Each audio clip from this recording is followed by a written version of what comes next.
গত রাতে 2টার দিকে মেয়েটার মা থানায় এসে নিখোঁজ জিডি করার পরেই থানা থেকে একটা টিম বিভিন্ন জায়গায় খোঁজখবর নেয়, পাওয়া যায় নাই। আজকে সকালের দিকে, ভোরের দিকে 6টা সাড়ে 6টার দিকে ফোন আসে থানায় যে মসজিদের 2য় তলায় একটা লাশ পাওয়া গেছে। তারপর থানা থেকে টিম যায়, আমি নিজে যাই, গিয়ে দেখি মসজিদের 2য় তলায় লাশটা উপর করা অবস্থায় ছিল।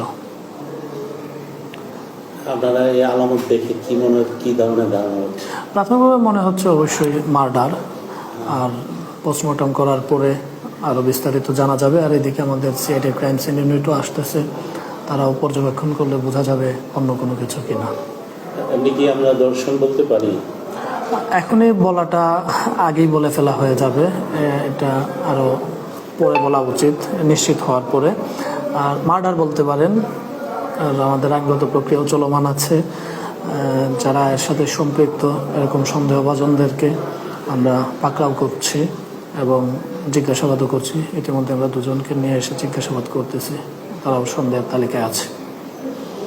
মসজিদের ইমাম ও মুয়াজ্জিন তারা কি আপনারা জিজ্ঞাসাবাদের জন্য আনছেন না আটক করা হয়েছে? না, জিজ্ঞাসাবাদের জন্য নিয়ে আসছি এবং কিছুটা ইনফরমেশন আছে, যদি সম্পৃক্ততা দেখি সেই ক্ষেত্রে আমরা আটক দেখাবো, নতুবা শুধু জিজ্ঞাসাবাদ করেই আমরা প্রক্রিয়া শেষ করবো এটা।